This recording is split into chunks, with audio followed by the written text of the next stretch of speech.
దేవుని మరి యొక్క ప్రాముఖ్యమైన సమయంలోకి మనం ప్రవేశించున్నాం. దేవుని మహాకృప చేత ఏప్రిల్లోని మొదటి ఆదివారముగా అంతకుముందు 25వ తారీఖు నుంచి ఏప్రిల్లో ప్రవేశించిన మనము మరి క్రైస్తవ క్యాలెండర్ ప్రకారంగా మొదటి రోజులుగా ప్రారంభించుకున్న గొప్ప రోజులు. మరి ఎందుకు ఈ గొప్ప రోజులు దేవుడు మనకు అందిస్తున్నాడు అనగా,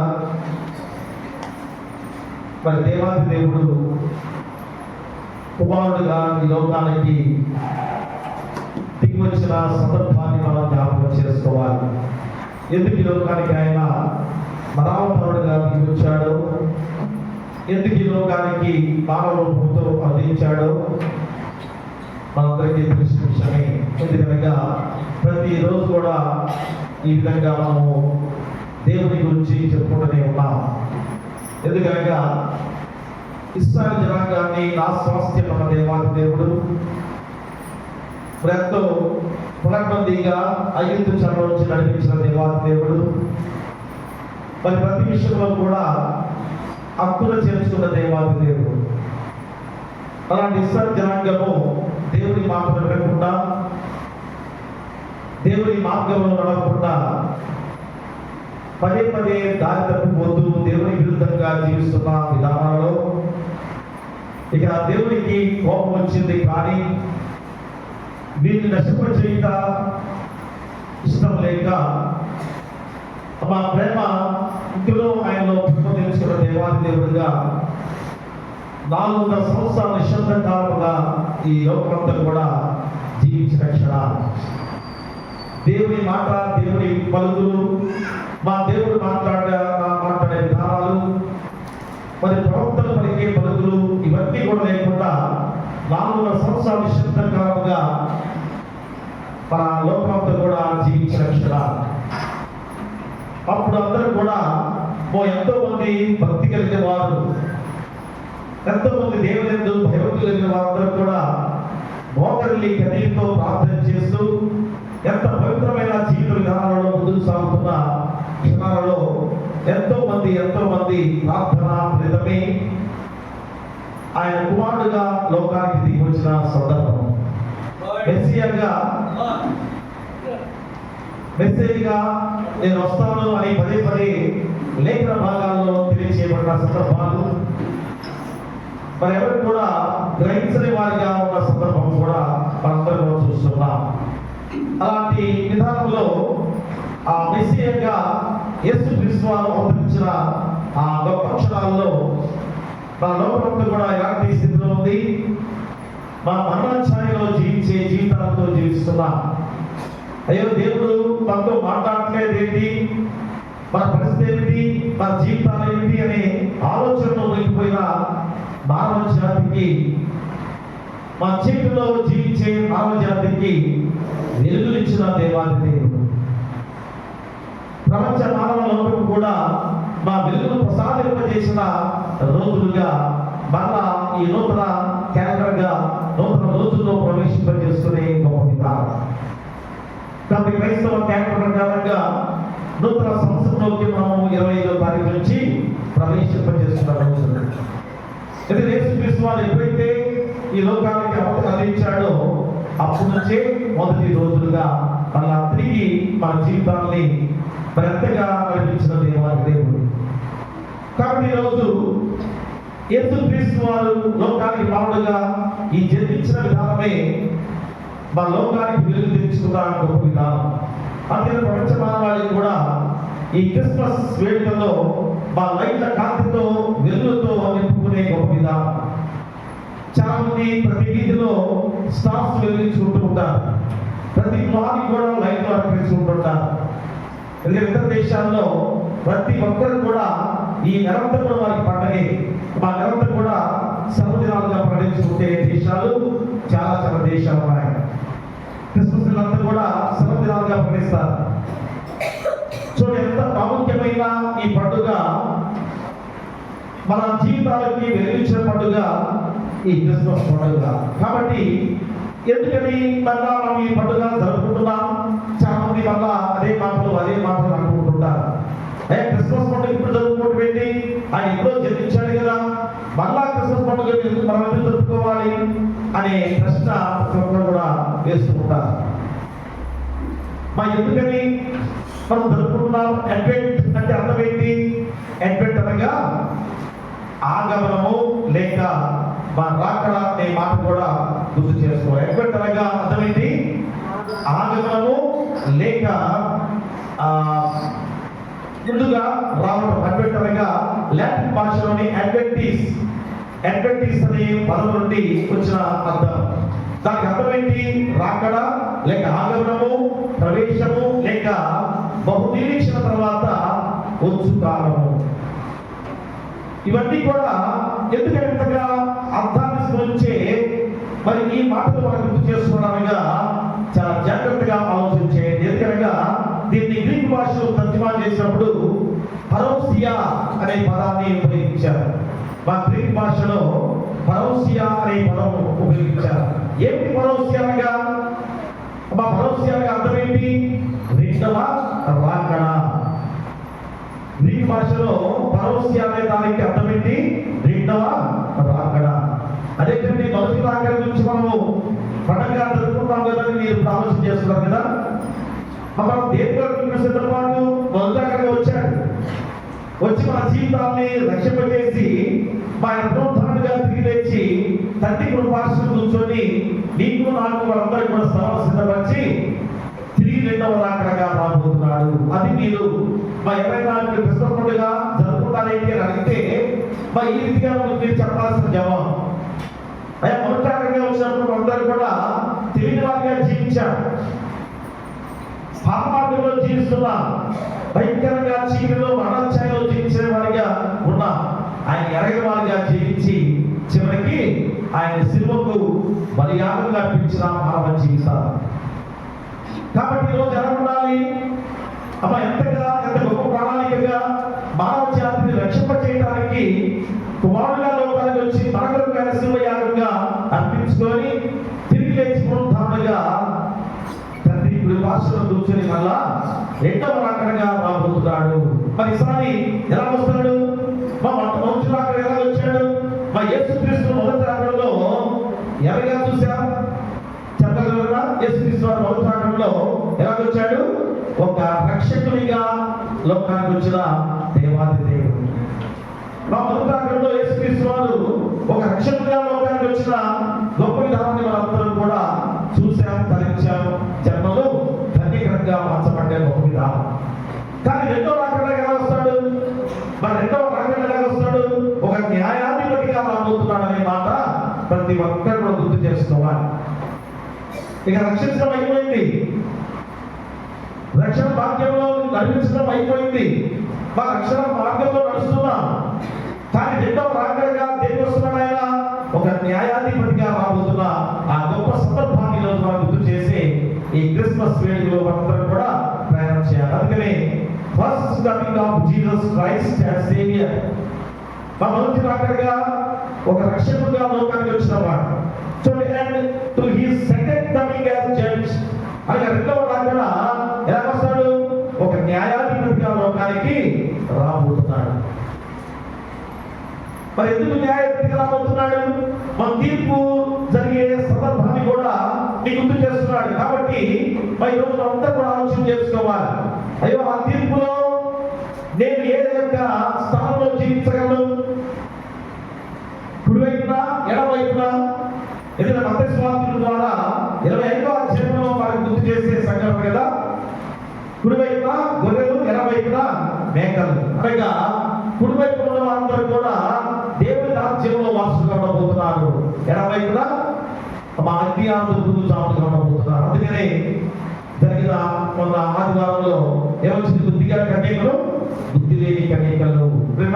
రెండు వర్గాలుగా విభజించబడే భయంకరమైన జీవిత విధానాలు. మరి ఏ వర్గంలో ఉంటే నీకు రక్షణ? ఏ వర్గంలో ఉంటే మా నిత్య జీవ వారసుగా ఉండబోతున్నాం?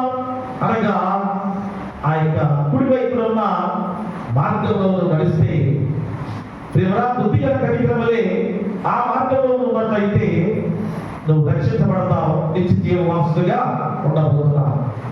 అది ఆలోచన చేసుకుంటున్నావా?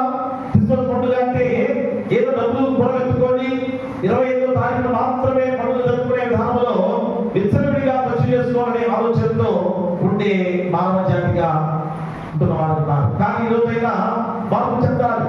ఈ నెల రోజులు దేనికి ఆధారము?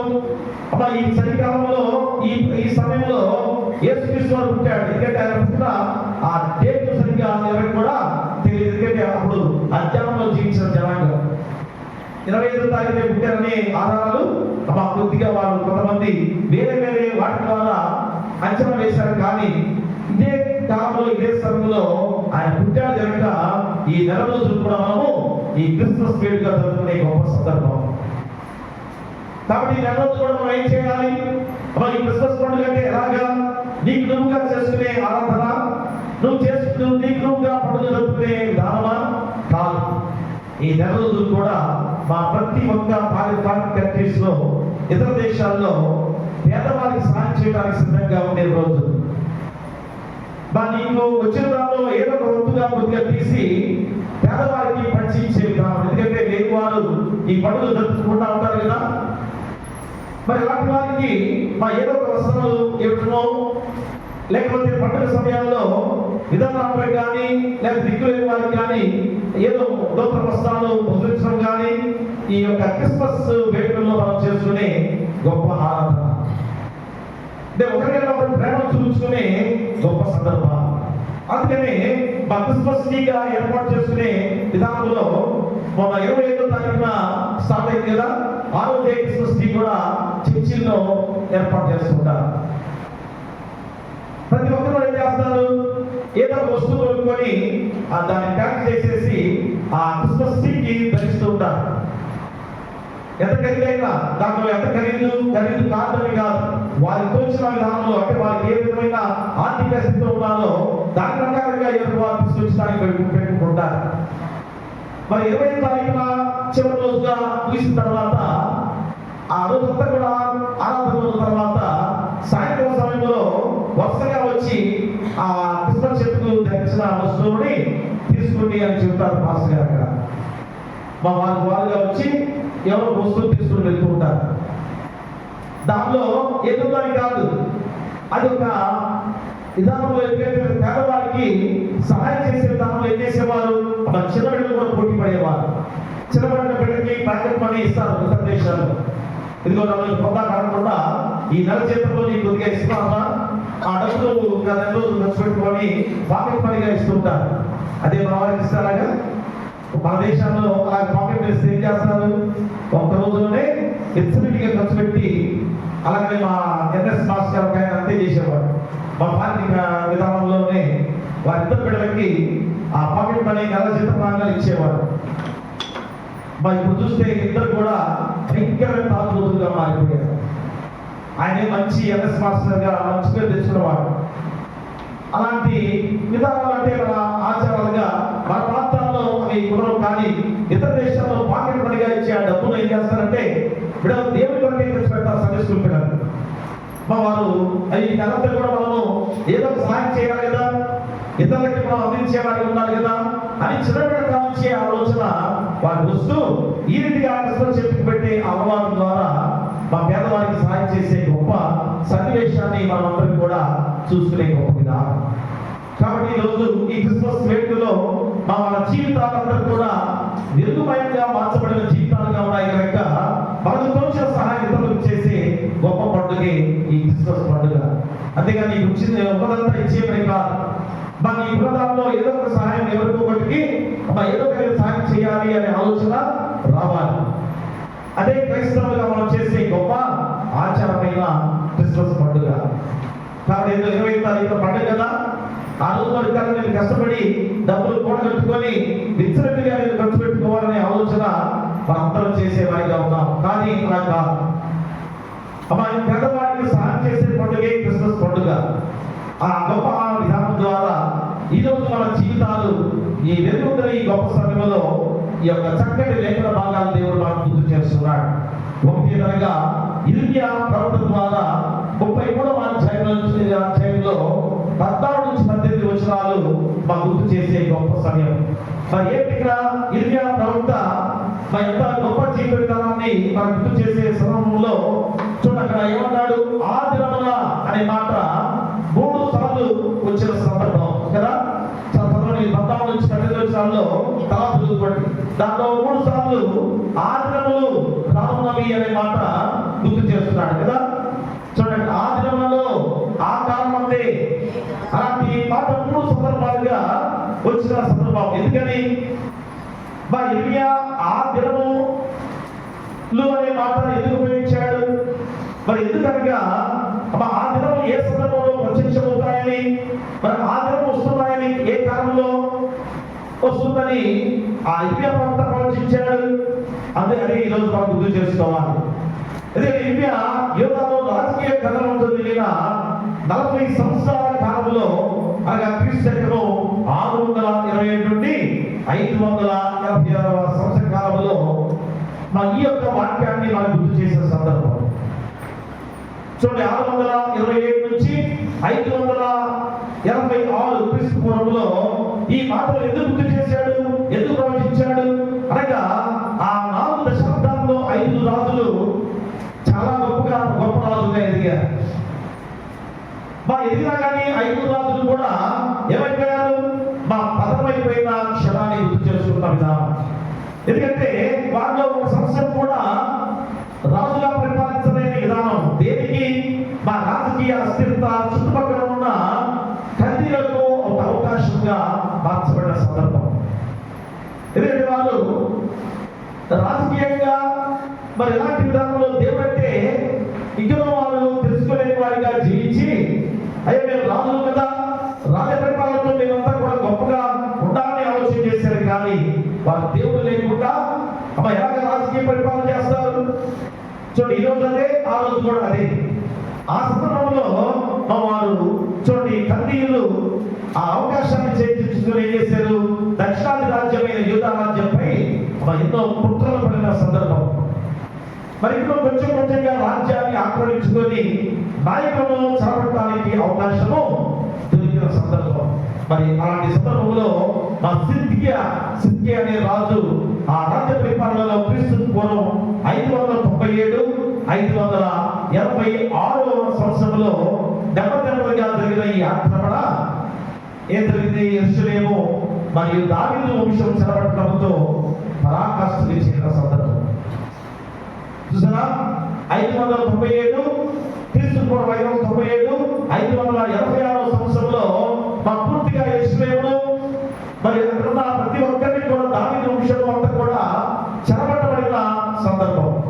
మరి 4 దశాబ్దాల పాలకులు ధన్యులతో అన్నిటి పూర్వకంగా ఏర్పడి ఎంతగా దౌర్జన్య కారణంతో జీవించిన సందర్భం. అంటే దేవుని ఎరగని వారిగా జీవించే కాలంలో మనుషులు ఎలాంటి పతమైపోతారో తెలుసుకోవాలి. ఎందుకంటే దేవుడు ఇస్రాయేలు జనాంగం రాజాలని జనాంగం అని చెప్పి నా స్వాస్థ్యం అన్న దేవాది దేవుడిగా మరి ఏమవ్వాలి? ఆ ఇంటి జన్మలో చెనక కనిపించిన దేవాది దేవుడు అందరూ దేవుని మార్గంలో నడవాలి కదా.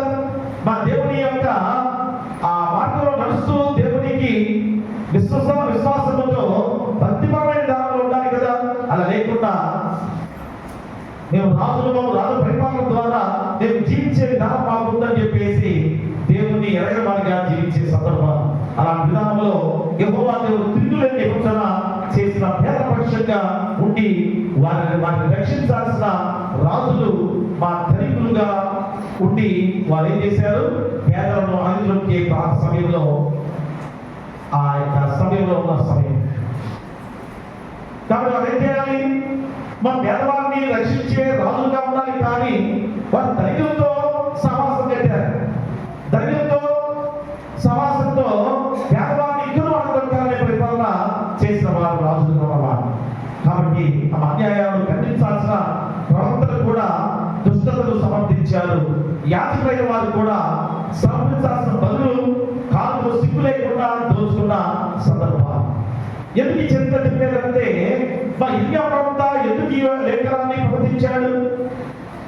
ఆనాటి కాలంలోనే 627 నుంచి 586లో ఇర్మియా ప్రవక్త ప్రవచించిన లేఖన భాగాలు ఎందుకని అంటే, అప్పుడున్న పరిపాలన ఎలాంటి స్థితిలో ఉందో తెలియజేసే విధానమే. ఇంకను మా యెహోవాపై నమ్మకం ఉంచాల్సిన దావీదు వంశ రాజులు కూడా ఆయుధాలు, సైన్యాలు, సరిహద్దుల ఆవరణలో రాజకీయ నిధులను నమ్ముతూ ఎంత దేవుని విరుద్ధంగా జీవించిన వారు ఉన్నారు.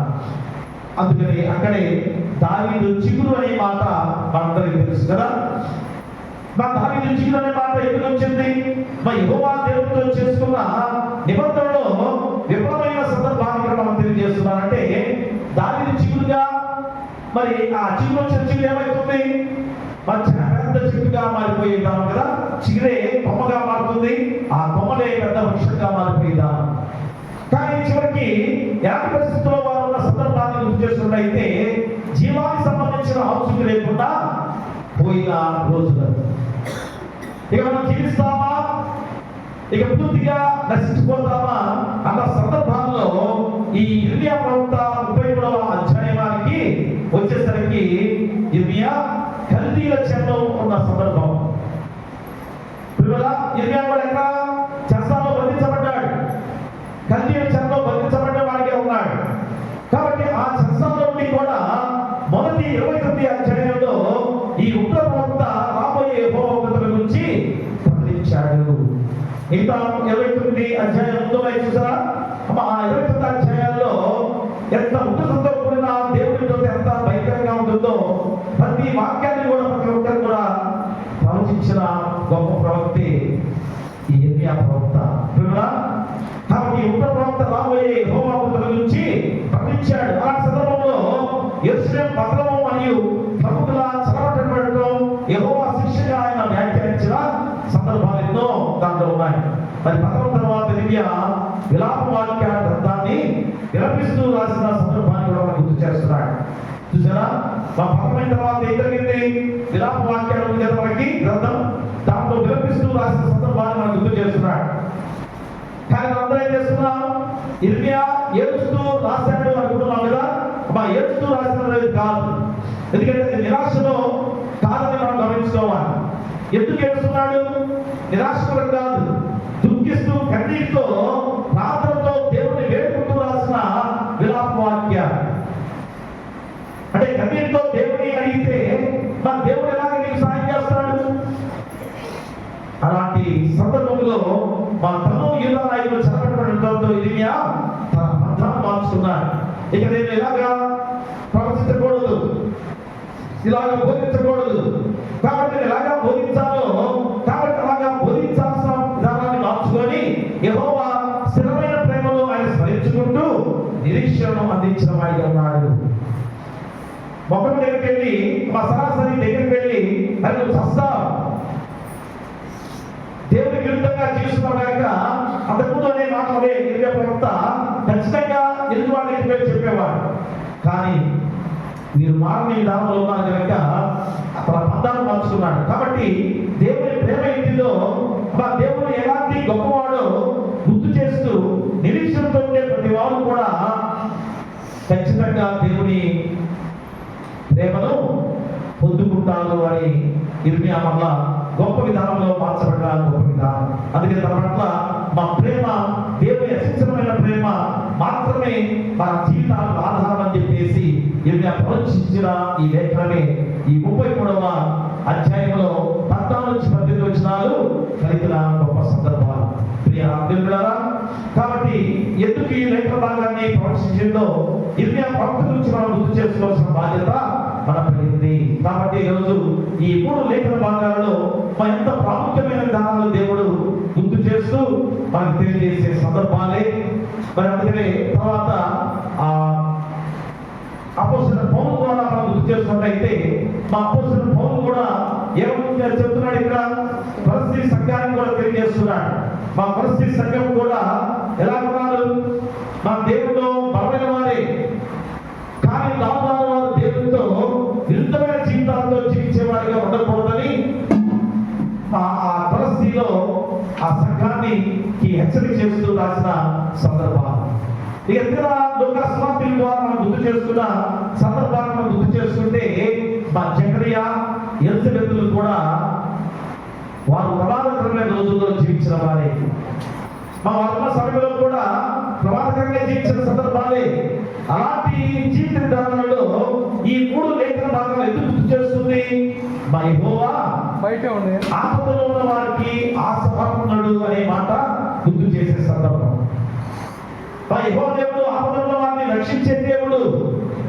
ఈ 3 లేఖన భాగాలు కూడా ఈ 3 రాసిన విధానాలు కూడా అలాంటి గొప్ప విధానమే. అందుకనే ఈరోజు ఈ 3 లేఖన భాగాలను క్రోడీకరించి చక్కటి అంశాన్ని దేవుడు గుర్తు చేస్తున్నాడు. ఏమిటనగా వాగ్దాన యాజకుడు జన్మించుట. మన అంశం ఏంటి? వాగ్దాన యాజకుడు జన్మించుట. ఎందుకంటే ముందుగానే వాగ్దానం పలికిన ఆ పలుకులు ఇర్మియా ప్రవక్త ద్వారా మనకు తెలియజేసిన సందర్భం. మరి ఆ వాగ్దానం ప్రకారంగా మా ఒక యాజకుడిగా జన్మించిన యేసుక్రీస్తు వారి గురించి మనం గుర్తు చేసుకునే గొప్ప విధానం. అది ఇర్మియా ప్రవక్త చూడండి, ఇర్మియా గ్రంథము 33వ అధ్యాయము 15వ వచనాన్ని చదవండి. ఆ దినములలో ఆ కాలమందే నేను దావీదులకు నీతి చిగురును మొలిపించెదను. అతని భూమి మీద నీతి న్యాయములను అనుసరించి జరిగించును. ప్రియ దేవుడారా, చూడండి ఇక్కడ అంత గొప్ప మాటగా ముందుగా ఇర్మియా ప్రవక్త ఏమన్నాడు? ఆ దినములలో ఆ కాలమందే నేను దావీదులకు నీతి చిగురును మొలిపించెదను. ఎవరు నీతి చిగురు? మా నీతి చిగురు ఎవరు? యేసుక్రీస్తు వారే. అంటే ముందు ప్రవచించిన ఆ లేఖన భాగాన్ని మనం గుర్తు చేసుకోవాలి. అందుకని దేవుని రక్షణ ప్రణాళిక వాగ్దానంతో కూడుకొని ఇరవై అనేది ఖచ్చితంగా మనం గుర్తు చేసుకోవాలి. మా ప్రతి లేఖన భాగం కూడా ముందుగానే వాగ్దానం చేసిన ఆ లేఖనాలు నెరవేర్చబడ్డాయి. ఎవరి ద్వారా? యేసుక్రీస్తు వారి ద్వారే. కాబట్టి ఈరోజు మా అడ్వెంట్లో దేవుడు 5 ప్రధాన కార్యముల ద్వారా మనం రక్షింపజేసి ఈరోజు ఎంతో చక్కటి వాక్యాన్ని మనకు అందించిన దేవాది దేవుడు. ఏంటి 5 అనగా? 1 అపవాది క్రియలు లయపరచుటకు. చూడండి, మొట్టమొదటి అపవాది క్రియలను లయపరచుటకు. క్రిస్మస్ ముందు వచ్చే ఈ 5 వారాలు, మా ఈ 5 వారాలు కూడా దేవుడు యేసుక్రీస్తు వారి లోకానికి జన్మించాడు. వాగ్దాన యాజకుడు ఎందుకు జన్మించాడు లోకంలో అనగా మొదటి అపవాది క్రియలు లయపరచడానికి. చూడండి, యోహాను రాసిన మొదటి పత్రిక 3వ అధ్యాయము 8వ వచనాన్ని చదవండి.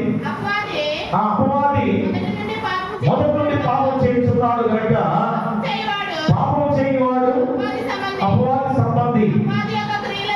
అపవాది యొక్క క్రియలను లయపరచుటకే దేవుని కుమారుడు ప్రత్యక్షమాయెను. ప్రియులారా, ఇక రెండవదిగా చూసినట్లయితే తండ్రిని కనపరచుటకు ఆయన ఆగమనము. అపవాది క్రియలు లయపరచడానికి మొదటి, రెండవది తండ్రిని కనపరచుటకు ఆయన ఆగమనం. అంటే దేవుని సహస్రం చూడగలమా? మా దేవుని యొక్క వెలుగు ఎంత గొప్ప వెలుగు! అంతటి శక్తివంతమైన దేవాదేవుడు మనం చూడగలమా? ఆయన సృష్టించిన సూర్యుని మనం చూడలేకపోతాం కదా. ఎంతో దూరంలో ఉన్న సూర్యుని కరెక్ట్ గా మన మధ్యాహ్నం పూట ఆ సూర్యుని చూడగలమా? ఒకసారి చూడండి, ఒకసారి ట్రై చేయండి. కళ్ళు దెబ్బతిరైపోతా ఉంటాయి. ఎంతో దూరంలో ఉంది, చాలా దూరంలో ఉన్న ఆ సూర్యుని చూడటానికే మన కళ్ళు చాలా కదా. మన సూర్యుని సృష్టించిన వాడు దేవుడు, చంద్రుని సృష్టించిన వాడు దేవుడు. అంత వెలుగుతో ఉన్న దేవాదేవుని చూడాలంటే మన జీవితాలు ఎలాగా సాగుతాయి? మన యొక్క మా స్థితి ఎలాగా ఉంటుంది? అందుకనే తండ్రిని చూపించడానికి మా కుమారుడు లోకానికి వచ్చిన గొప్ప సందర్భాన్ని యోహాను రాసిన మొదటి పత్రిక చూడండి 4వ అధ్యాయము 9వ వచనాన్ని మనం చదివినట్లయితే, మనము ఆయన ద్వారా జీవించినట్లు దేవుడు తన అద్వితీయ కుమారుని లోకంలోనికి పంపారు. దీనివలన దేవుడు మన అందించిన ప్రేమను ప్రత్యక్షపరచబడెను. ప్రియ దేవుడా, చూడండి, దేవుడు మన అందించిన ప్రేమ కుమారుడు ద్వారా చూపించిన సంఘటన. ఇక మూడవదిగా మనం చూసినట్లయితే పాపమును తీసివేయటకి ఆయన ప్రత్యక్షమయ్యను. మూడవది పాపమును తీసివేయటకు ఆయన ప్రత్యక్షమయ్యాడు. చూడండి, యోహాను రాసిన మొదటి పత్రిక 3వ అధ్యాయం 5వ వచనం చదవండి. ఆ పాపము చేయని ప్రతివాడును పాపము తీసివేయటకై ఆయన ప్రత్యక్షమయ్యాడని నీకు తెలియదు. ఆయన యందు పాపమేమీ లేదు. ప్రియుడా, ఆయన ఏ పాపం చేశాడు? మరి ఏ పాపం లేని వాడు ఎంత ఘోరమైన శిక్ష అనుభవించాడు? ఎందుకు శిక్ష అనుభవించాడు? ప్రియుడా, నీ యొక్క నా యొక్క అందరి యొక్క పాపాలు తీసివేయడానికి ఆ ఏ పాపం లేని మానవుడిగా యేసుక్రీస్తు వారు దిగి వచ్చిన సందర్భం. ఇక 4వదిగా చూసినట్లయితే అనేక పాపములు భరించడానికి వాగ్దానం మెస్సియా ఆగమనము. అనేక పాపాలని తీసివేయడానికి ఆ లోకానికి దిగి వచ్చిన దేవాది దేవుడు. చూడండి, ఏప్రిల్ రాసిన పత్రిక చూడండి, అపోస్తలుడైన పౌలు ఏప్రిల్ రాసిన పత్రిక 9వ అధ్యాయము 9వ అధ్యాయం 28వ వచనాన్ని మనం చదివినట్లయితే, అలాగనే క్రీస్తు కూడా అనేక పాపములను భరించుటకు ఒక్కసారి అర్పింపబడి తన కొరకు కనిపెట్టుకుని వారి రక్షణ నిమిత్తము పాపము లేకుండా రెండవసారి ప్రత్యక్షమగును. అనేక పాపాలను భరించుటకు ఒక్కసారి అర్పింపబడి తన కొరకు కనిపెట్టుకుని వారి రక్షణ నిమిత్తము పాపము లేకుండా రెండవసారి ప్రత్యక్షమయ్యే గొప్ప సంఘటన యోహాను ద్వారా మనం గుర్తు చేస్తున్నాడు. మన రెండోసారి వస్తున్న సందర్భంలో ఎలా ఉండాలి? ఏ పాపం లేని వారిగా మనం జీవించాలి.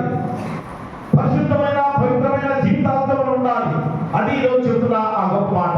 ఇక 5వది, తన శిలువ వలన ఆ ద్వేషమును సంహరించి దాని ద్వారా మన ఉభయమును ఏకం చేసిన దేవాది దేవుడు.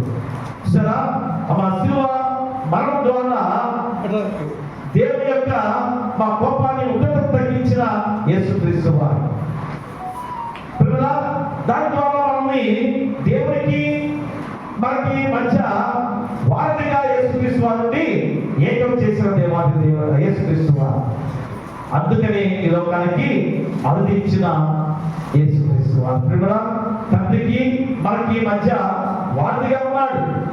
మా తండ్రిని మనం ఏకం చేయడానికి యేసుక్రీస్తు వారు మానవుడిగా జన్మించిన గొప్ప విధానం. కాబట్టి ఈరోజైనా మనం గుర్తు చేసుకొని మన జీవితాలు ఉల్లాసంగా ఉండాల్సిన ఈ క్రిస్మస్ దినాల్లో మరి ఏం చేయాలో ఉండాలని ముందుగా చెప్పారు కదా. క్రిస్మస్ దినాల్లో నీకు నువ్వుగా జీవించే విధానం కాదు. నీ విధానంలో పేదవాడికి ఏదో ఒక చిన్న సహాయం, నువ్వు మొత్తం నీ యొక్క ఆశ్రమ తెచ్చేవాడి కాదు. నువ్వు సంపాదించే సంపాదనలో ఏదో ఒకటి సహాయం చేసేవాడిగా ఉండాల్సిన బాధ్యత గుర్తు చేస్తున్నాను. అందుకనే ప్రియా దేవుని బిడ్డలారా, ఒకప్పుడు శాపగ్రస్తమైన శాపం నుండి దేవునితో సమాన వారసులుగా చేయటయే ఆయన రాత్రుల్లోని ప్రధాన అంశం. చూసారా, ఈరోజు మనకి ఈ లేఖ భాగాన్ని ఎందుకు మనం గుర్తు చేశాడు? మా ప్రధాన యాజకుడిగా ఎందుకు ఈ లోకానికి అందించాడు?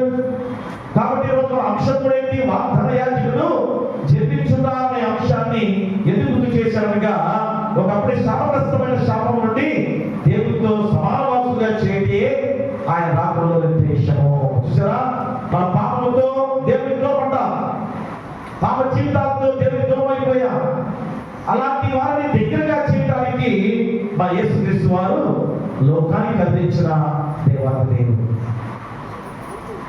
శ్రీ యేసుడు జన్మించే రేయిలో, శ్రీ యేసుడు రేయిలో నేడు పాయాక పంక్యూరిలో, పాయాక పంక్యూరిలో, శ్రీ యేసుడు జన్మించే రేయిలో, శ్రీ యేసుడు జన్మించే రేయిలో నేడు పాయాక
అంతటి ఉల్లాసంతో ఉత్సాహంతో ఈ క్రిస్మస్ వేడుకలో మనం ముందుకు సాగాలి.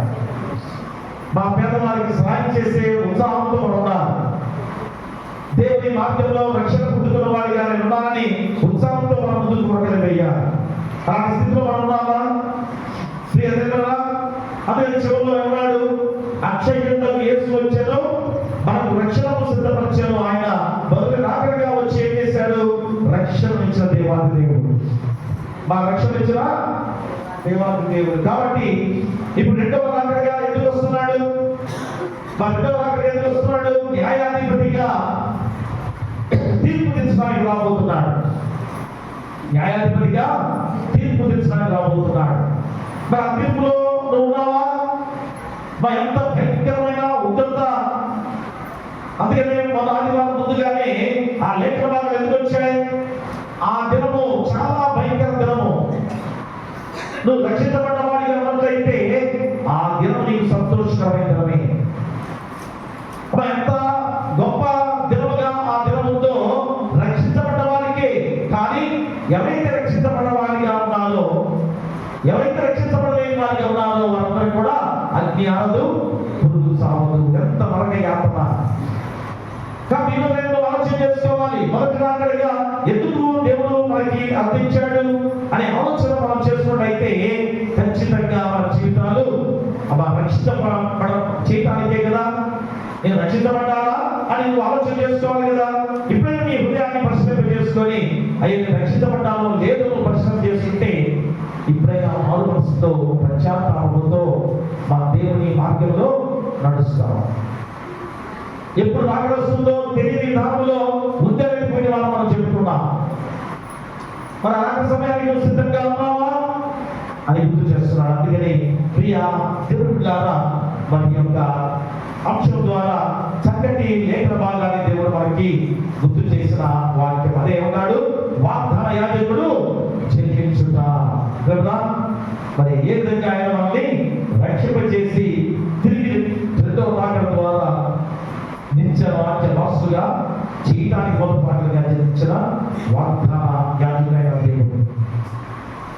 కాబట్టి 3 అంశాలు గుర్తు చేస్తున్నాడు. ఒకటి, మా దేవుని వాగ్దానము నెరవేర్చబడుట. చూసారా, వాగ్దాన యాజకుడు చెప్పించుట. మరి వాగ్దానాన్ని ఎలాగా మరి ఈ యొక్క ఇర్మియా ప్రవక్త ప్రవచించిన లేఖ భాగం నెరవేర్చబడి చూడండి. అక్కడ యెహోవా వాక్కిదే ఇశ్రాయేలు వంశస్థులను గూర్చియు యూదా వంశస్థులను గూర్చియు నేను చెప్పిన మంచి మాట నెరవేర్చు దినములు వచ్చుచున్నవి. ఆ దినములలో ఆ కాలమందే నేను దావీదునకు నీతి చిగురును పంపించను. అతడు భూమి మీద నీతి న్యాయములను ఆశించి జరిగించును. ఆ దినములలో యూదా వారు రక్షించబడుదురు, యెరూషలేము నివాసులు సురక్షితంగా నివసింతురు. యెహోవాయే మనకు నీతి అని యెరూషలేమునకు పేరు పెట్టబడును. యెహోవా ఇలాగు సెలవిస్తున్నాడు, ఇశ్రాయేలు వారి సింహాసనం మీద కూర్చున్నవాడొకడు దావీదు పుట్టక మారడు. ఎడతెగక దహనబలులను అర్పించుటకును నైవేద్యమును అర్పించుటకును బలులను అర్పించుటకును నా సన్నిధిని యాజకులైన లేవీయులలో ఒకడుండగా మారడు. ప్రియా దేవులారా, చూడండి ఎంత గొప్ప మాటలు ఇర్మియా ప్రవక్త ద్వారా ఆ వాగ్దానం చేయబడిన లేఖనము యేసుక్రీస్తు వారు జపించడం వలన నెరవేర్చబడింది అని మనం ఖచ్చితంగా గుర్తు చేస్తున్నాడు. కాబట్టి ఈ 33వ అధ్యాయంలో 1 నుంచి 8 వచనాలు మా దేవుని గుర్తు చేసే సందర్భం దేశము తిరిగి వచ్చుట. మళ్ళా తిరిగి మన రండి, ఇదిగో నీతి చిగురుగా యేసుక్రీస్తు వారు జన్మించబోతున్నాడు కనుక నీతి న్యాయంతో పరిపాలన చేయబోతున్నాడు.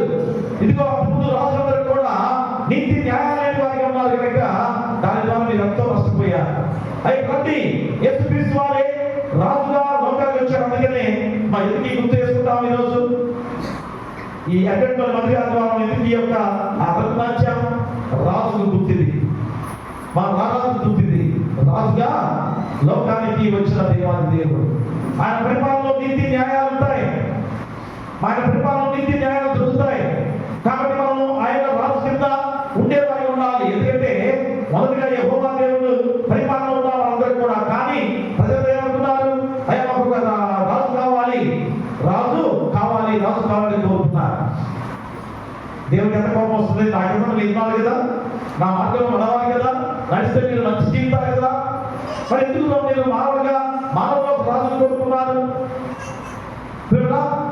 రాజు ఎందుకు కోరుకున్నారు? సౌలు రాజుగా మొట్టమొదటి రాజుగా మా ఏర్పాటు చేసుకున్నాం కదా. మరి సౌలు రాజు ఏం చేశారు పరిపాలన? అమ్మా ఏమైనా మంచి పరిపాలన చేశారా? చూడండి, ఏ రాజైనా మంచి పరిపాలన చేస్తున్నారా? వారి ఆలోచన తగ్గట్టు వారు చేసి దేవుని విరుద్ధంగా పరిపాలించిన కావాలి. మళ్ళా మనందరం పతమైపోతున్నాం కదా. అందుకని నీతి చిగురు ద్వారా నీతి న్యాయం జరిగించడానికి వచ్చిన రాజు దేశానికి తిరిగి వచ్చుట. మళ్ళా రెండవది దేశంలో బలాభివృద్ధి పొందుట. చూడండి, 29వ అధ్యాయంలో 10వ వచనంలో ఆ మాట చాలా చక్కగా 9 నుంచి 10 వచ్చిన 33వ అధ్యాయము 9 నుంచి 10 వచనాల్లో ఏమండి? దేశము బలాభివృద్ధి పొందుతున్న సహోదరే. తర్వాత మూడవది దావీదు సింహాసనం తిరిగి స్థాపించుట. 14 నుంచి 26 వచనాలు కూడా దావీదు సింహాసనం తిరిగి స్థాపించుట. ఎవరు? మా దావీదు సింహాసనం ఎవరు నిర్మించారు? తిరిగి నిర్మించారు యేసుక్రీస్తు వారే కదా. యేసుక్రీస్తు వారి ద్వారానే ఈ లోకంతో కూడా మళ్ళా తిరిగి నిర్మించిన సందర్భాన్ని తెలియజేస్తున్న యేసుక్రీస్తు వారి ద్వారా చెప్పండి మాటలు. కాబట్టి మొదటి దాంట్లో యేసుక్రీస్తు ప్రజల హృదయాలలో తన రాజ్యాన్ని స్థాపించిన సందర్భం కదా. మా మొదటి రాకడ ద్వారా వచ్చిన యేసుక్రీస్తు వారు నీ హృదయాల్లో రాజ్యాన్ని స్థాపించాడు. కానీ మా రెండవసారి వచ్చినప్పుడు నీతి న్యాయాలను బట్టి తీర్పు తీరుస్తాడు. అది నువ్వు గుర్తు చేసుకోవాలి రోజు. అంటే యేసుక్రీస్తు రాజుగా బాధ్యత నిర్వహించినట్లే ప్రధాన యాజకులను కూడా నిర్వహించును. అటు రాజు యాజకుడు కూడా ఆయనే. మా యాజకుడుగా కూడా ఆయన ప్రధాన యాజకుడిగా ఉండే గొప్ప సందర్భాన్ని తెలియజేస్తున్నాడు. అంటే దేవుడు వాగ్దానం తప్పువాడు కాదు. మా చేసిన వాగ్దానం నెరవేర్చేవాడే కానీ తప్పువాడు కాదు. కాబట్టి ఇప్పుడు నీతి న్యాయం జరిగించేవాడు కూడా ఆయనే. ఆయన రాజ్యం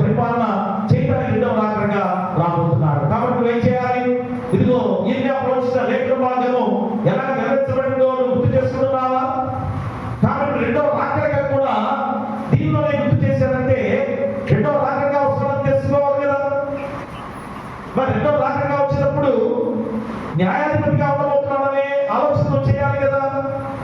ఆ చేస్తే ఇప్పుడే నీలో భయం పుట్టుకొస్తుంది. ఆయన న్యాయాధిపతిగా రాజుగా ఉండేవాడు ఆయనే. యాజకత్వం ద్వారా ఆయన యొక్క యాజకత్వాన్ని నిర్వహించి ఇచ్చేవాడు కూడా ఆయనే. కాబట్టి రోజు నేను ఎంత జాగ్రత్తగా ఉండాలి, ఏ విధంగా జీవితాలను ఆలోచనలు చేస్తే మా ఖచ్చితంగా రెండవ రాకడ ద్వారా మన జీవితాలు ఇచ్చడానికి మనసుగా ఉండబోతున్నాయి. ఇక రెండోదిగా మన దేవుని సాధనముగా దైవానుగ్రహం పొందుతా. చూడండి, వాగ్దాన యాజకులు జయించుతా ఆ వాగ్దాన ప్రకారం ఎలాగా నెరవేర్చబడ్డ లేఖన భాగాన్ని మనం గుర్తు చేస్తున్నాడు.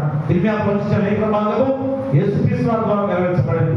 రెండవది దేవుని సాధనగా దైవానుగ్రహం పొందుతా. లూకా సువార్త 1వ అధ్యాయం 17వ వచనం నుండి 17వ వచనం. మరియు అతడు తల్లిదండ్రుల హృదయంలో పిల్లల తల్లులకు అధిధేయులను నీతిమంతుల జ్ఞాన శుద్ధులను త్రిప్పి ప్రభు కొరకు ఆయత్తపడి ఉన్న ప్రజలు సిద్ధపరచుటకై ఏలియా యొక్క ఆత్మయు శక్తియు గలవాడై ఆయన ముందుగా వెళ్ళును. కనుక నీకు సంతోషమును మహా ఆనందమును కలుగును. అతని ఉన్నందున అనేకులు సంతోషించువలెను. ప్రియా దేవులారా, చూడండి, ఆయన పుట్టుక వల్ల అనేకులు సంతోషిస్తారు. అది బాప్తిస్మిచ్చి యోహాను ద్వారా చెప్పబడిన మాటలే. కానీ అసలైన సంతోషం ఎవరి ద్వారా వచ్చింది? యేసుక్రీస్తు ద్వారా. బాప్తిస్మిచ్చి యోహాను ద్వారా వచ్చిందా? అందుకని ఏమన్నాడు బాప్తిస్మిచ్చి యోహాను? ఆయన నా వెనుక వచ్చేవాడు, ఆయన చెప్పులు వారు ఇప్పడానికి ఉండిన అర్హుడు కాదు, ఆయన గొప్పవాడు, ఆయన రక్షించేవాడు, ఆయన ద్వారా నీకు సంతోషం కలుగుతుంది అన్న లేఖన భాగాలు నెరవేర్చబడటానికి మా జకరియా ఎలిజబెత్ దేవుడు ఎలా ఏర్పాటు చేసుకున్నాడంటే, ఆ దినములలోనే మాట నాకు యెర్మీయా ద్వారా వచ్చిన మాటే, ఆ దినం వరకు కూడా పిల్లలు లేకుండా ఎలిజబెత్ జకరియాని దేవుడు ఏర్పాటు చేస్తున్నాడు. ఎందుకని వారి ద్వారా జన్మించిన బాప్తిస్మిచ్చి యోహాను యేసుక్రీస్తు వారి గురించి లోకానికి సాటిన వాడు. చూడండి, ఎంత గొప్ప ప్రణాళికతో దేవుడు ఏర్పాటు చేస్తున్నాడు. అంటే ఎలిజబెత్ జకరియా ఉన్న కాలంలో పరిపాలన సరిగ్గా బాగలేదు, అవినీతితో పరిపాలన జరుగుతుంది, భయాందోళనతో ఉన్నవారు. అలాంటి సందర్భంలో ఎక్కడో పర్వత ప్రాంతాల నుంచి ఎలిజబెత్ జకరియా న్యాయధర్మాలు చేయడానికి వచ్చిన గొప్ప విధానం. ఆ సందర్భంలో ఆ రాజ్య పరిపాలన అంతగా బాగలేదు. అలాంటి సందర్భంలో ఈ లేఖనాన్ని కూడా చదివించిన లేఖనము ఎవరితో నెరవేర్చబడింది? యేసుక్రీస్తు వారి ద్వారా. అందుకనే ఎలిజబెత్ జకరియా ఇద్దరు కూడా భక్తిపరులే. ఇద్దరు కూడా అహరోను వంశస్థుల్లో నుంచి పుట్టిన వారే కదా. వారు ఎంతో గొప్ప జీవితాన్ని జీవించిన వారు. అభ్యాసలో జకరియా ఈనాటి యాజకుడు, అతను అహరోను సంతానం వాడు. ఎలిజబెత్ అహరోను కుమార్తె. ఇరువురు దైవ అనుగ్రహం చేత ఏకం చేసిన ఒక విధానం. కానీ వారి పిల్లలు లేరు. వృద్ధాప్యంలో కూడా పిల్లలు లేకుండా తిరిగి ఆ దినములు వచ్చేవంతులు కూడా వారి గర్భాన ఒక గొప్ప వాడిని దేవుడు జన్మింప చేయడానికి ఆపిన గొప్ప సందర్భాలు. అంటే దేవుడి ప్రణాళిక ఎంత గొప్పదో చూసారా? అంతవరకు కూడా వారికి గర్భం లేకుండా చేశాడు దేవుడు. ఎప్పుడైతే యేసుక్రీస్తు వారి లోకానికి రాబోతున్నాడో వారి గర్భాన కుమారుడు ద్వారా లోకానికి సాధ్యపడడానికి బాప్తిస్మిచ్చి యోహాను జన్మింపజేసిన సందర్భం. కానీ వారు నమ్మలేదు కదా. మా జకరియా ఎలిజబెత్ నమ్మలేదు. అందుకని జకరియా ఏమైపోయాడు? నోటి నుంచి మాట రాకుండా వాడాడు. ఎందుకని? ఇదేంటంటే నమ్మకుంటున్నావు కనుక ఎప్పుడైతే బాప్తిస్మిచ్చి యోహాను పుట్టినంత వరకు కూడా నీ నోటి మాట రాదు. ఎప్పుడైతే బాప్తిస్మిచ్చి యోహాను పుట్టాడో ఆయన పేరు నామకరణం చేసినప్పుడు పేరు రాశాడో ఆ పేరు చివరి పేరు వచ్చేసరికి గుర్తు చేసింది దేవుని గొప్పతనం ఏంటో తెలుసుకున్న గొప్ప సందర్భాలు. కాబట్టి వాగ్దాన యాజకుడు జన్మించడం ద్వారా మా వాగ్దానాలు నెరవేర్చబడుతున్నాయి చూసారా.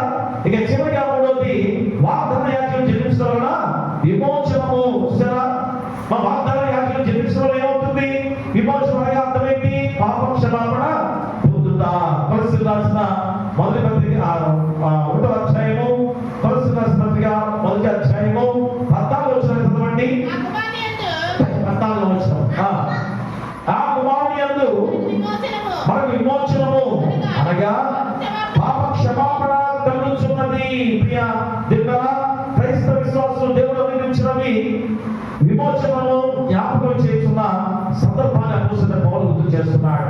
మా దీన్ని బట్టి దేవునికి కృతజ్ఞత గలవారే జీవించాలని తెలియచేస్తున్న గొప్ప మాటలే ఈ అపోస్తలుడైన పౌలు కొలస్సీయులకు రాసిన పత్రిక ద్వారా మొదటి అధ్యాయంలో తెలియజేస్తున్నాడు.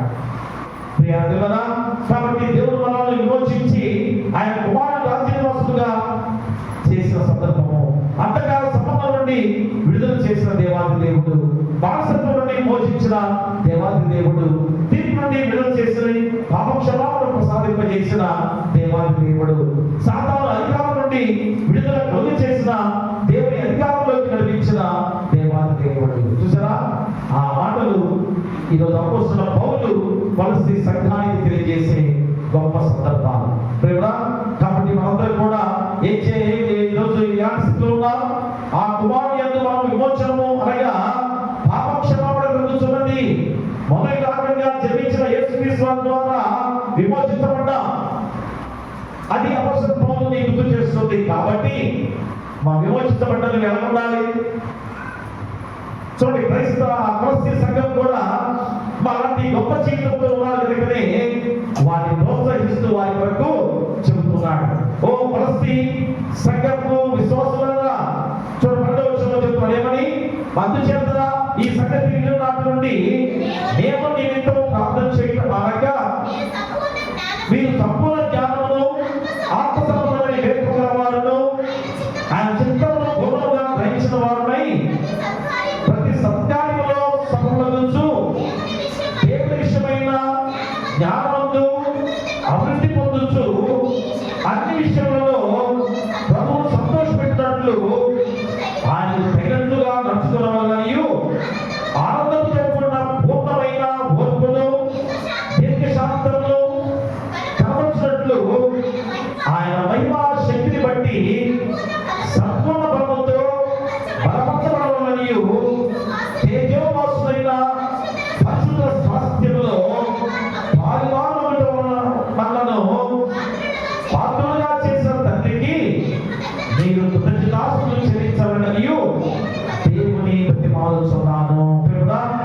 చూడండి, ఎంత గొప్ప జీవితాలతో దేవుడి రోజు నడిపించిన దేవుడు, మన పాప క్షమాపణని క్షమించి మా విమోచించిన దేవాది దేవుడు.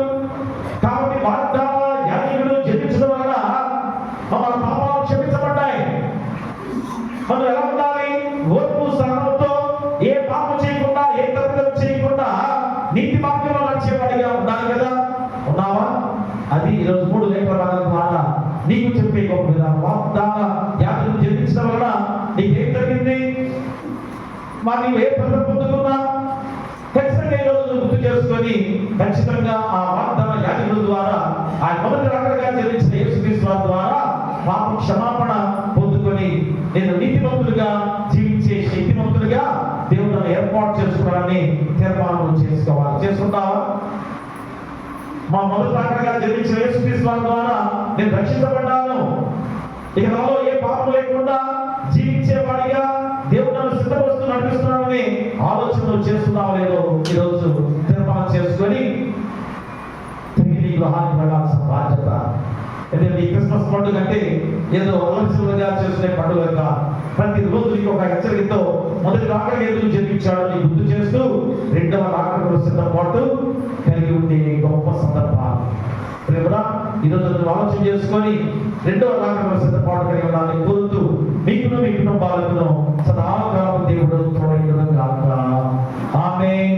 సమస్త జ్ఞానం ఇచ్చిన దేవుని సమాధానము యేసుక్రీస్తు వలన మీ హృదయములను మీ తలంపులను కావలియును గాక. ఆమేన్. దేవా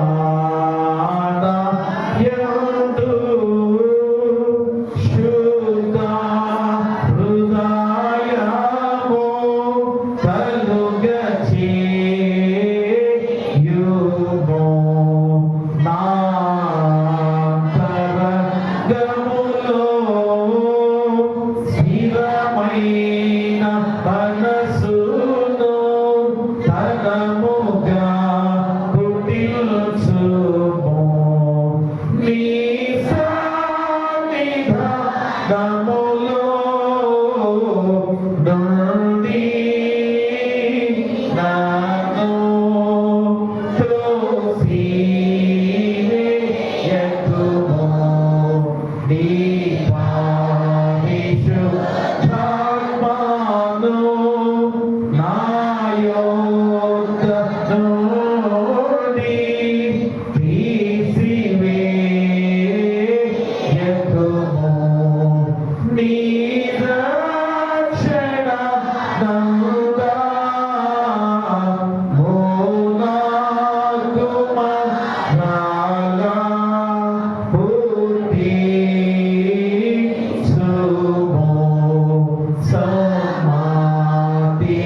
సకలాశ్వాలకు కారణభూతులమైన మా పరలోకపు తండ్రి,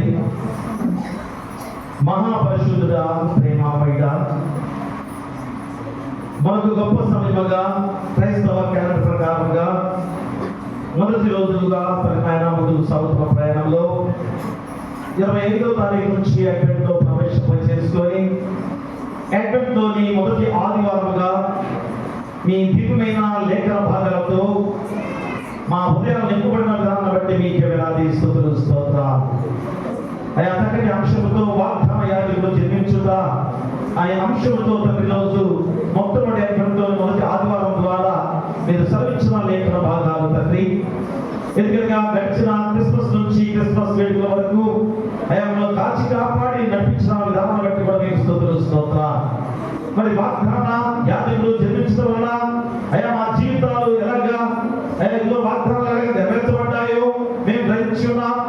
అయా వాగ్దానం ద్వారా ఇదిగో తండ్రి బాప్తిస్మం యోహాను ద్వారా ఈ లోకానికి క్రీస్తు రాబోతున్నాడన్న ఆయా లేఖన భాగం ఎలాగా నెరవేర్చబడిందో ఆయా వాగ్దాన యాజకుల ద్వారా విమోచనము మాకు కలిగింది అని ఎంతో చక్కటి 3 లేఖన భాగాల ద్వారా ఆయా వాక్యాన్ని మాకు గుర్తు చేసిన దేవాది దేవుడు. కాబట్టి వాగ్దానము నెరవేర్చబడే గొప్ప విధానాన్ని తెలుసుకున్న మా జీవితాలు రెండవ రాకడకు సిద్ధపాటుగా ఉన్నామా? ఎందుకంటే ఆయన వాగ్దానం నెరవేర్చబడ్డ సంఘటనలు ప్రత్యక్షంగా ఈ రోజు మేము 3 లేఖన భాగం ద్వారా చూసాం. మరి రాకడ కూడా రెండవ రాకడ నుంచి కూడా ముందుగానే శ్రమించారు కదా, ఆ లేఖన భాగాలు ఆయన ఈ రోజు మేము గుర్తు చేసుకొని రెండవ రాకడకు సిద్ధపాటుగా ఉండాలి. అదే ఈ క్రిస్మస్ లోని ఆయా గొప్ప సందేశము తండ్రి. ఈ క్రిస్మస్ వేడుకలో మేమందరం కూడా పరిపూర్ణ విశ్వాసముతో నిరీక్షణతో ఆయా పరిశుద్ధమైన పవిత్రమైన విధానంలో నీతి న్యాయాలతో కూడిన జీవితాలతో జీవించడమే తగిన ఈ క్రిస్మస్ యొక్క ఉద్దేశం.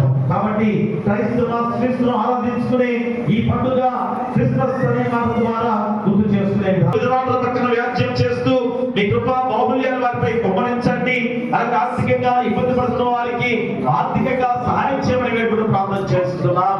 అలాగే ఆయన అనారోగ్యంతో బాధపడుతూ మోకాళ్ళ నొప్పులు, తల నొప్పులు, కడుపులో గడ్డల క్యాన్సర్ వ్యాధులు, లివర్ జబ్బులు, టీబీ జబ్బులు, కిడ్నీ వ్యాధులు, ఎయిడ్స్ వ్యాధులు, కోవిడ్-19 అనే వ్యాధి, ఇంకా థైరాయిడ్ సమస్య, ఇంకా కడుపులో గడ్డలతో ఉన్నవారు, బీపీలు షుగర్తో బాధపడుతున్న వారు, జ్వరాలతో బాధపడుతున్న వారు, జలుబు దగ్గులతో బాధపడుతున్న వారు, వేరే వేరే జబ్బులు, చర్మ వ్యాధులు కానీ పక్షవాయుతో బాధపడుతున్న వారు, గుండె ఆపరేషన్ జరిగిన బిడ్డలు, తల ఆపరేషన్ జరిగిన బిడ్డలు, ప్రతి ఒక్కరి విషయంలో మేము ప్రార్థన చేస్తున్నాం. ఎందుకంటే ఈ అనారోగ్యం వల్ల అపవాది మనుషులను ఎలాగా బలహీనపరిచి మీకు మీ దగ్గర రాకుండా చేయడానికి కష్టాలతో తాకి ముట్టి స్వస్థపరచమని, ఇంకా కాలు గాయాలు, చేతి గాయాలు, వెనుపొస గాయాలు వీళ్ళందరూ ప్రార్థన చేస్తున్నాం. మా సంఘంలో చాలా మంది గాయాలైన బిడ్డలు ఉన్నారు. వారందరినీ కూడా మీ హస్తాలతో తాకి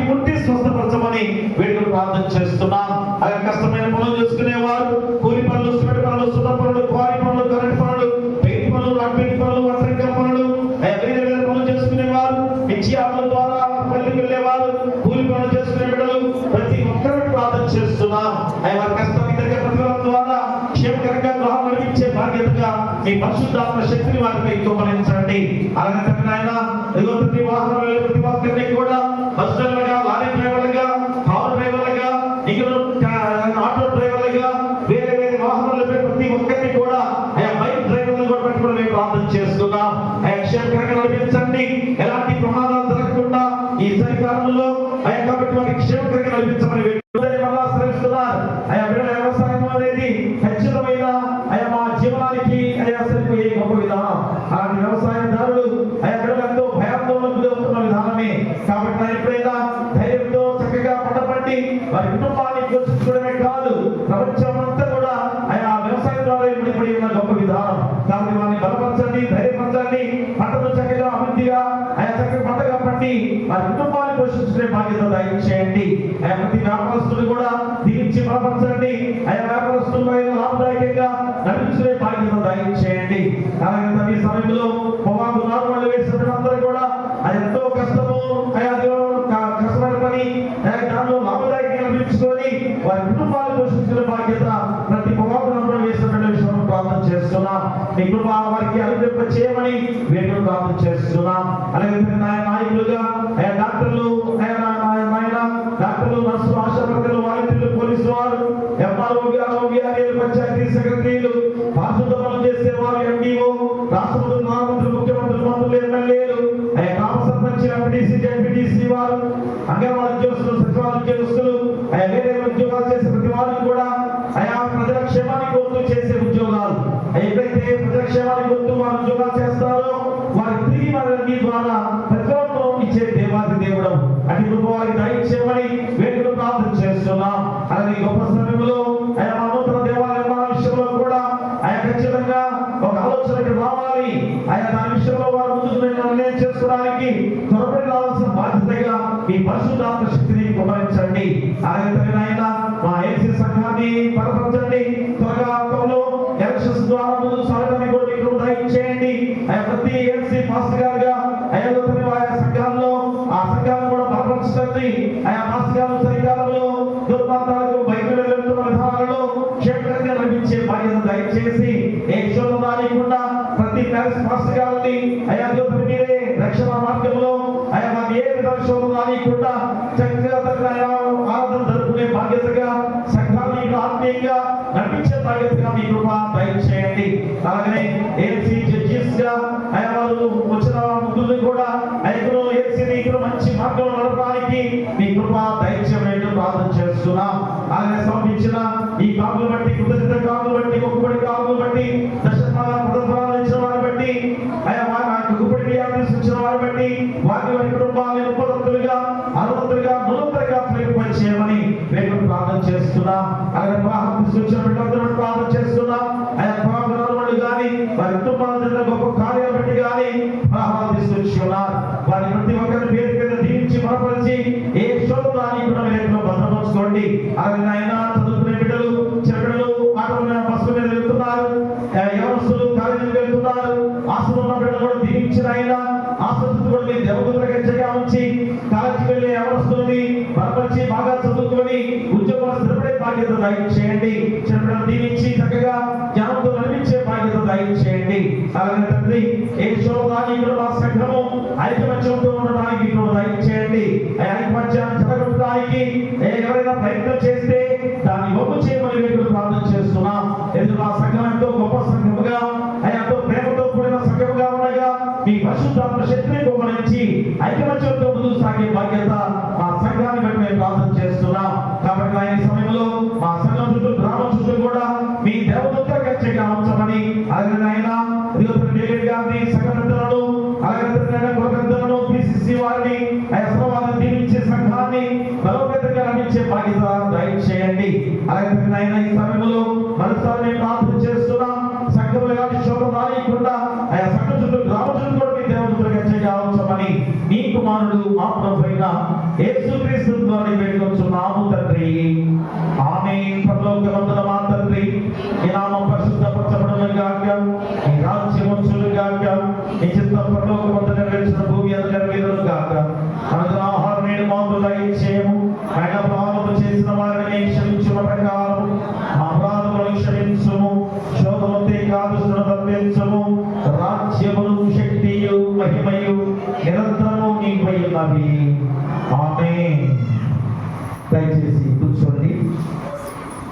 వివాహ ప్రకటనది గుంటూరు జిల్లా, గుంటూరు మండలం, సౌరవరం 26 వార్డు గ్రామ వాస్తవ్యులు శ్రీ జరుగుమిల్లి పోతురాజులే కుమారి గాల కుమారుడు చిరంజీవి జరుగుమిల్లి ఉపేంద్ర అది ఆయనకును, గుంటూరు జిల్లా పట్టిపాడు మండలం 80 గ్రామ వాస్తవ్యులు శ్రీ ఎమ్మెల సౌరయ్య లేట్ రత్నకుమారి గాల కుమార్తె చిరంజీవి సౌభాగ్యవతి ఎమ్మెల రేచల్ అను ఆమెకును దేవుని ఏర్పాటు ప్రకారం 11/12/2025 గురువారం సాయంత్రం 4:30 పరిశుద్ధ యోహాను నూతన దేవాలయంలో వివాహం జరిపించమైనది. వీరి పరిశుద్ధ క్రైస్తవ జీవనంలో వర్ధిల్లినట్లు వారి నిమిత్తమైన సంఘమును ప్రార్థన చేయాలని కోరుతున్నారు. వీరు జతపరచబడకూడదని న్యాయమైన సహయోగి ఎవరైనా కనపరచగల అట్టి వారు తమ ఆక్షేపణల వివాహ తేదీలోగా తెలియచేయాలని కోరి ప్రార్థిస్తున్నాం. ఇది 2వ వివాహ ప్రకటనగా చదివిస్తున్నాం. అందరూ కూడా వివాహం విషయంలో చక్కగా వివాహంలో పెళ్లి కుమారుడుగా పెళ్లి కుమార్తెగా జతపరుచుకున్న విధానము దేవుని ప్రభు ద్వారా మరి వారి గురించి ప్రార్థన చేసి చక్కటి జీవితంతో ముందుకు సాగాలని మీరందరూ ప్రార్థన చేయవలసిందిగా కోరి ప్రార్థిస్తున్నాం.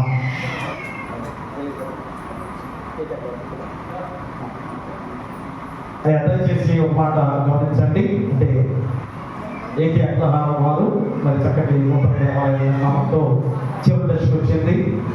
మరి కొద్దిగా ఎందుకంటే మనకి తెలిసిన ఏటి అగ్రహారం ప్యారిష్ ఉంది కనుక చాలా మంది మన సంఘస్థులు ఉన్నారు కాబట్టి ఈ విషయం చెబుతున్నాం.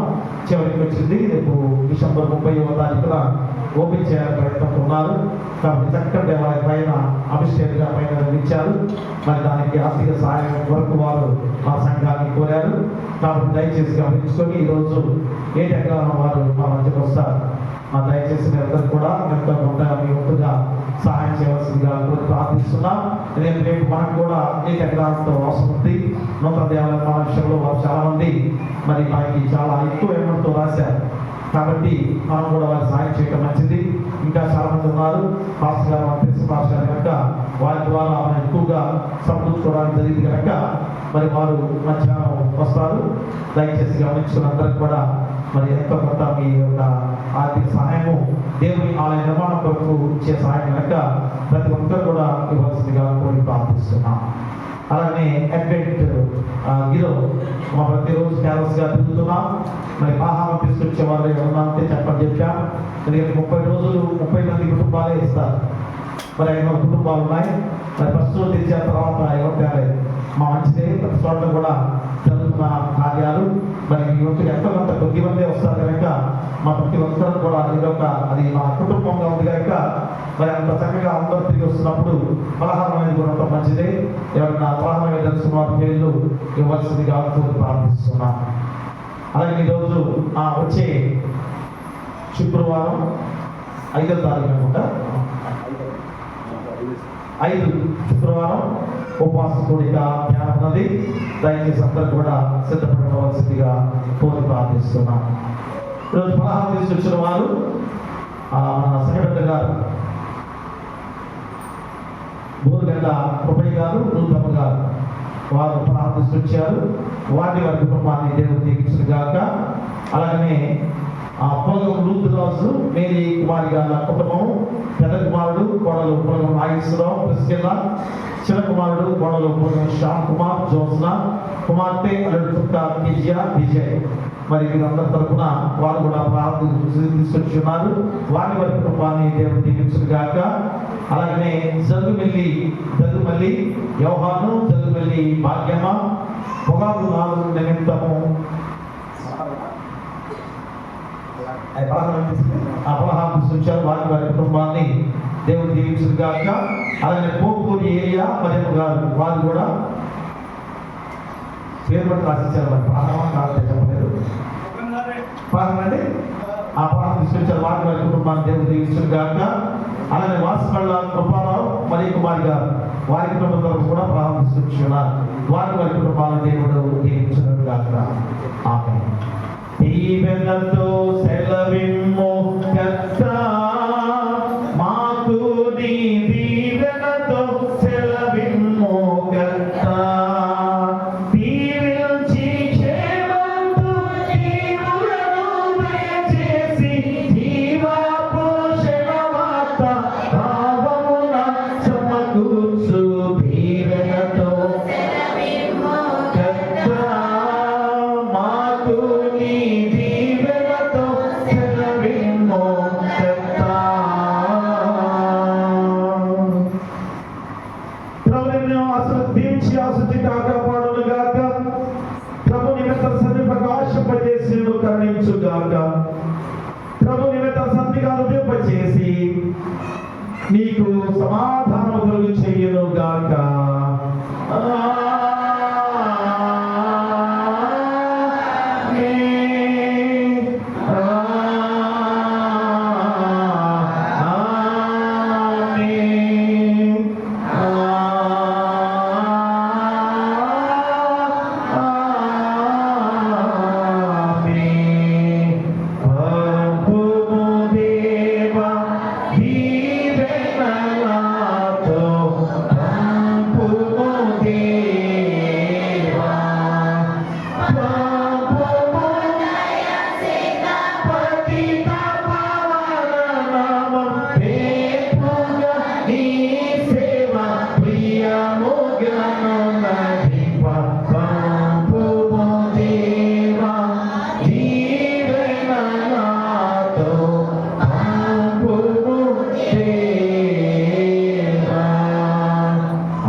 దయచేసి కూర్చోండి.